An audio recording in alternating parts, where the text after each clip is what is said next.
امام علی مقام اپنے 72 جانثاروں کے ساتھ، اور 72 جانثار کیسے، جس میں ان کی زوجہ محترمہ بھی ہے، ان کی بیٹی بھی ہے، ان کا بڑا بیٹا حضرت علی اکبر بھی ہے، ان کا چھوٹا بیٹا حضرت علی اصغر بھی ہے، ان کے بھائی بھی موجود ہیں، ان کے ملنے والے لوگ بھی موجود ہیں.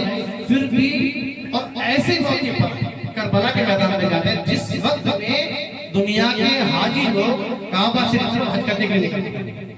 جس انسان کو حج کرنے کا موقع مل جائے وہ دنیا کے کسی دوسری جگہ پر نہیں جانا چاہتا، لیکن یہ اپنے نانا جان، جو نانا جان کا دین بچانے کے خاطر، اپنے اسلام کو بچانے کے خاطر 8 ہجری 8 ذوالحجہ کو بقرعید سے 2 دن پہلے کعبہ شریف کی سرزمین کو چھوڑتے ہوئے مدینہ شریف ہوتے ہوئے وہاں پر اپنے نانا جان کے روضے مبارک پر جا کر سلام پیش کرتے ہوئے کربلا کے میدان میں.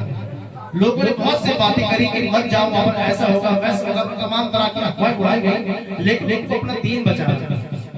دین کیوں بچانا تھا؟ دین اس لیے بچانا تھا کہ دین غلط ہاتھوں میں جا رہا تھا. جب کوئی حکومت غلط آ جاتی ہے، غلط ہاتھوں میں کسی ملک کا نظام پہنچ جاتا ہے تو اس کی جنتا، اس کی پبلک پریشان ہو جاتی ہے. جیسے ہم اپنے ہندوستان میں دیکھتے ہیں، ہر انسان چاہے وہ مالدار ہو، چاہے غریب ہو، چاہے کسی بھی دھرم کا ماننے والا، چاہے مسلمان ہو چاہے غیر مسلم ہو، ہر انسان کے اوپر ایک جب ظالم بادشاہ مسلط ہو جاتا ہے ہر انسان پریشان ہوتا ہے. وہ صرف یہ دعا کرتا ہے اللہ تعالیٰ سے کہ اللہ تعالیٰ مجھ کو نیک راستے پر چلا اور اس ظالم کے ظلم سے محفوظ کر. تو آج ہم زمانہ دیکھ رہے ہیں، اس وقت بھی ایسا زمانہ تھا کہ ایک ایسا ظالم جو کہنے کو مسلمان تھا لیکن شراب پیتا، کہنے کو کلمہ پڑھتا تھا لیکن زنا کرتا، کہنے کو نمازیں پڑھتا تھا لیکن معاذ اللہ اس نے کعبہ شریف کے چھت پر چڑھے ہو کر پیشاب شریف کیا. یہ روایتوں میں کتابوں میں یہ بات اس لیے بتا رہے ہیں تاکہ آپ کو احساس ہو کہ کربلا کا واقعہ کیوں ہوا. اس انسان کے ظلم سے عوام کو بچانے کے لیے ایک نانا کا نواسا اپنا گھر بار چھوڑ کر، کعبہ شریف چھوڑ کر، مدینہ شریف کو سلام کر کے اپنے نانا جان کے روضے پر ہوتے ہوئے کربلا کے میدان میں پہنچا. اور 10 محرم کی جو دن تاریخ آتی ہے، عصر کا وقت ہوتا ہے، ایک اپنا بڑا بیٹا کو قربان کر دیتا ہے. ایک چھوٹا بیٹا جو علی اصغر کی گود میں کھیلتا ہے، جو چھوٹے بچے ہیں ان کو نہیں پتا، تھوڑی دیر میں اگر ان کو پیاس لگتی ہے، کھانا بھوک لگتی ہے، وہ رو پڑتے ہیں. تو 3 دن سے ان بچوں کے لیے پانی بند کر دیا. سامنے نہر فرات ہے، ایک نہر بہ رہی ہے، اس نہر پر جانے کے لیے منع کر دیا کہ تمہیں وہاں سے پانی نہیں ملے گا. 3 دن تک آپ اوپر، آپ کے بچوں کے اوپر، آپ کے گھر والوں کے اوپر پانی پینا بین لگا دیا کہ آپ کو پانی نہیں ملے گا. جب پانی بند ہو گیا، جب حلق سوکھنے لگے تو حلق سوکھنے ہوئے آپ کے بڑے بیٹے کو قربانی دے رہے ہیں، اس کے بعد آپ کے چھوٹے بیٹے کو قربانی دے رہے ہیں، یہاں تک کہ آپ کے 72 جانثار اس کربلا کے میدان میں شہید کر دیے گئے. اور صبر کا ایسا پیمانہ تھا کہ ہم پر کوئی پریشانی آتی ہے، ابھی لاک ڈاؤن پڑا، کورونا آیا تو بڑا صبر کرنے والا انسان پڑا. وہ اللہ سے دعا کرنے لگا کہ اللہ یہ کورونا، یہ لاک ڈاؤن جلدی سے ختم ہو جائے. تو اللہ تعالیٰ یہ دیکھتا ہے کہ میرا مقرب بندہ کون ہے، کون میرے آزمائش کو پورا کرتا ہے، کون میرے امتحان میں پاس ہونے والا ہے. انہی لوگوں کو نہیں کہا گیا. اللہ فرماتا ہے ان اللہ مع الصابرین، بے شک اللہ تعالیٰ صبر کرنے والے کے ساتھ. جب کربلا کے میدان میں عصر کے وقت ہو رہا تھا، اس وقت سرکار دو عالم صلی اللہ علیہ وسلم کا نواسا، اور نواسا یہ تو بیٹے کو نواسا بولا جاتا ہے. حضور نے فرمایا، حدیث میں آتا ہے الحسین منی وانا من الحسین، حسین مجھ سے ہے، میں حسین سے. ترجمہ یہ ہوا کہ حسین مجھ سے ہے. مجھ سے کا مطلب یہ ہوا کہ میں نانا ہوں، میری بیٹی فاطمہ ہے، فاطمہ کی اولاد حسین ہے.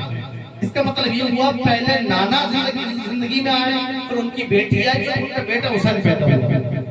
پہلے دادا آتے ہیں، پھر باپ آتے ہیں، پھر اس کے بعد اولاد پیدا ہوتے ہیں.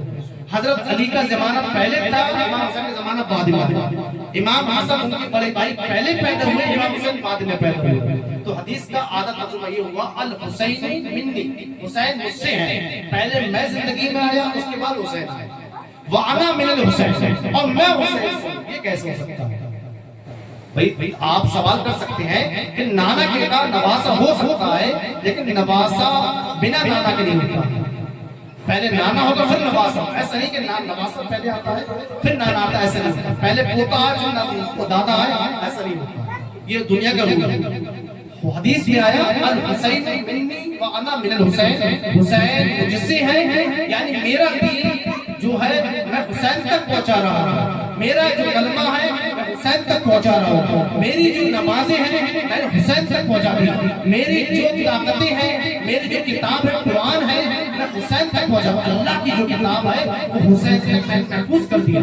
تمام صحابہ کرام سے ہوتا ہوا، حضرت علی سے ہوتا ہوا، حضرت ابوبکر صدیق محمد فاروق اعظم ہوتا ہوا، حضرت عثمان غنی سے ہوتا ہوا، تمام خلفاء راشدین عشرہ مبشرہ سے ہوتا ہوا، یہ قرآن یہ اللہ کی کتاب امام حسین تک پہنچا دیا۔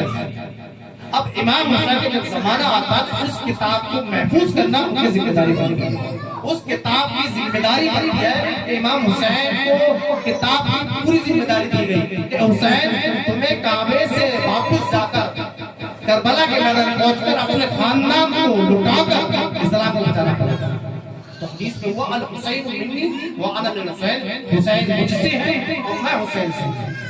آپ اس زمانے میں جا کر دیکھیں، تصور کیجئے وہ زمانہ حالات کیسے رہے کہ ایک شوہر بھوکا پیاسا میدان میں چلا جاتا ہے، اس کی ساتھ اس کی بیٹی چلی جا رہی ہے، ایک اس کی بیوی چلی جا رہی ہے، اس کے بچے ساتھ لے جا رہے ہیں، اس کے رشتہ دار اس کے خاندان والوں کے ساتھ چلے آ رہے ہیں۔ اس میں نہ تو کوئی روایت ہے نہ کوئی حدیث ہے، صرف یہ کہا گیا تھا کہ مجھے کربلا کے میدان میں پہنچو۔ آج کل کا کوئی گھر والا ہوتا ہے تھوڑی دیر پیدل چلاؤ تو واپس لوٹ جاتے ہیں، کوئی ساتھ نہیں دیکھتا۔ ابھی جو ہمارا بقرعید کا مہینہ ہوا، حضرت ابراہیم علیہ السلام کو یہ حکم دیا گیا کہ اپنے گھر والوں کو ایک بنجر زمین پر ایک میدان میں چھوڑ کر جائے۔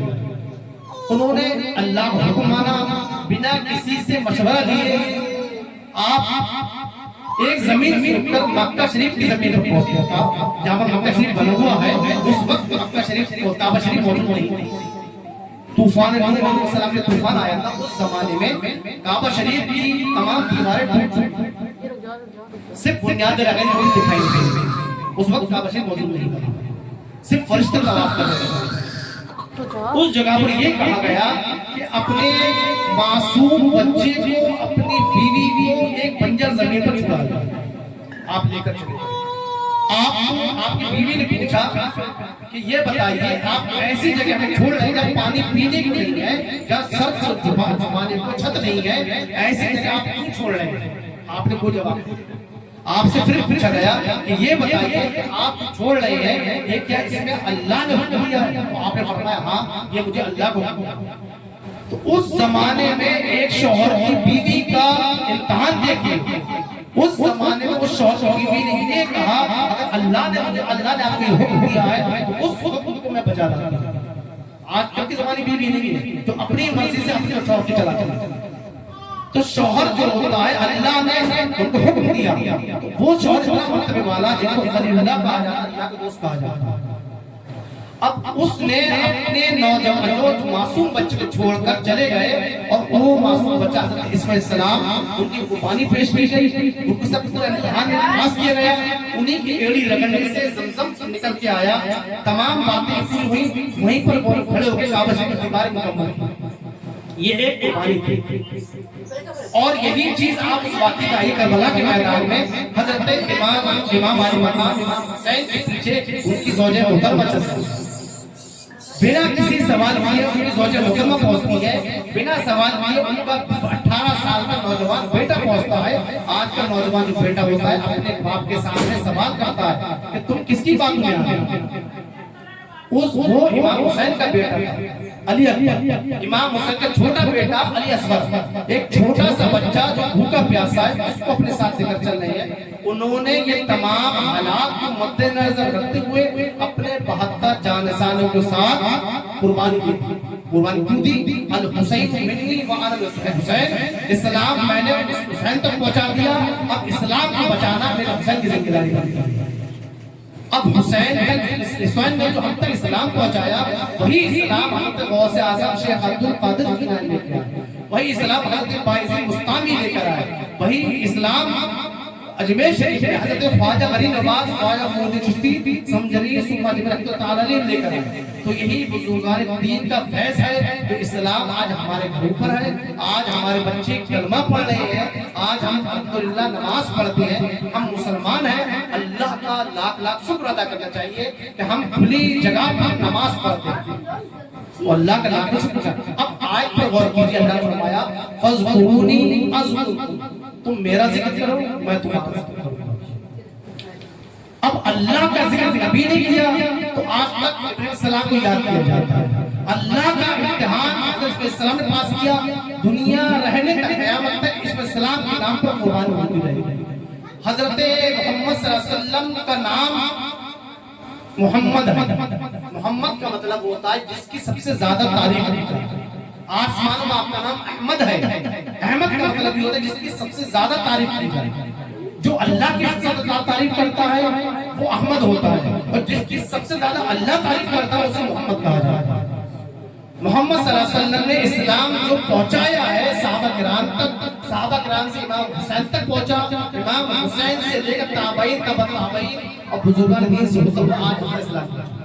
تو ہمیں محرم کیسے منانا ہے؟ امام حسین کی یاد تازہ رکھنا ہے، امام حسین کا ذکر کرتے رہنا ہے۔ امام حسین نے جو کربلا کے میدان میں جو امتحان میں پاس ہوئے اس بات کو یاد کرتے ہوئے اپنی آنکھوں سے آنسو نکالنا ہے، اپنے گھروں میں حصہ ثواب کرنا ہے، اپنے گھروں میں اپنی عورتوں کو یہ بتانا ہے کہ کس طریقے سے امام حسین نے اپنی بیوی کو یہ بتایا تھا کہ کیسے رہنا ہے، اپنے بیٹی کو یہ سبق سکھانا ہے کہ میرے بچوں امام حسین کربلا کے میدان میں ایک اسلام بچانے کے لیے اپنے بچے کو ساتھ لے گئے، تو آپ کو بھی اگر ضرورت پڑے تو اپنے بیوی بچے کو اپنے ساتھ اسلام کے نام پر لے جائے گا۔ دین کا کام ہو تو اپنے بچے کو ساتھ رکھتے ہیں، بڑی خوشی ہوتی ہے کہ شیخ بھائی ہمارے اپنے بچوں کو ساتھ رکھتے ہیں، تو یہ ایک نور نظر ہے، لفظ جگر کہا جاتا ہے۔ اپنا معصوم بچہ جو ہوتا ہے لفظ جگر نور نظر کہا جاتا ہے۔ تو اس بچے کو اگر آپ تعلیم دیتے ہیں تو آگے چل کے دین کا رہنما بنے گا۔ اگر آپ اس کو دنیاوی تعلیم سکھاتے ہیں تو آگے جا کے ڈاکٹر انجینئر بن سکتا ہے، لیکن دین والا نہیں بن سکتا۔ اس لیے اپنے بچوں کو آج سے ہی اس بارے میں سکھائیے کہ امام حسین کی کیا تعلیم تھی، غوث اعظم کی کیا تعلیم تھی، تمام بزرگان دین کی کیا تعلیم تھی۔ اگر ہم اپنے بچوں کو آج سے نہیں سکھائیں گے، کل آپ کے بچے بڑے ہو کے صرف تعزیہ بنا کے گھما دینا اور کچھ نہیں کریں گے۔ جو لوگ آپ کے کیلاش میں تعزیہ گھماتے ہیں، گاندھی میں تعزیہ گھماتے ہیں، تعزیہ داری کرنا، تعزیہ کا مطلب کیا ہوتا ہے؟ تعزیت کرنا۔ کسی گھر میں انتقال ہو جاتا ہے تو اس کے گھر میں تعزیت کے لیے جایا جاتا ہے کہ آپ کے والدہ کا انتقال ہو گیا، ہم کل جس کے انتقال میں گئے تھے ان 40واں تھا تو ان کی تعزیت کے لیے گئے تھے، جلسہ رکھا گیا تھا۔ تو اس کسی کے انتقال کے بعد اس کے گھر میں جا کے اس گھر والوں سے فرصت جو کیا جاتا اس کو تعزیت کیا جاتا ہے۔ تعزیت سے بنا تعزیت۔ اب تعزیہ کو اگر آپ امام حسین کے نام پر یاد کرتے ہیں اور امام حسین کی باتوں پر عمل کرتے ہیں تو آپ سچے پکے حسینی کہلاتے ہیں۔ اور صرف تعزیہ کے نام پر آپ شور شرابہ کرتے ہو، تعزیہ کے نام پر گھومتے ہو، تعزیہ کے نام پر رات بھر جاگتے ہو تو آپ حسینی نہیں یزیدی کہلاؤ۔ اس لیے ہمارے نوجوان طبقہ آج جو غلط راستہ پر چل رہا ہے اس کو امام حسین کا سبق سکھانا بہت ضروری ہے۔ یہی مختصر وقت تھا، ہم نے سکھا دیا، ہم نے بتا دیا۔ اللہ تعالیٰ دعا کرتے ہیں کہ اللہ ہم سب لوگوں کو امام حسین کے نام پر عمل کرنے توفیق فرمائے، ان کا اصرار ثواب کرنے توفیق فرمائے، اور ہم سب لوگوں کو نماز پڑھنے توفیق فرمائے، ہم سب لوگوں کو کربلا کی یاد تازہ کرنے توفیق فرمائے، ہم سب لوگوں کو ان کے راستے پر چلنے توفیق فرمائے، اور اپنے گھر پر اپنے گھر والوں کو امام حسین کی یاد تازہ کرنے توفیق فرمائے۔ استغفر اللہ ربی من کل ذنب واتوب الیہ وما علینا الا اللہ۔ السلام علیکم ورحمۃ اللہ وبرکاتہ۔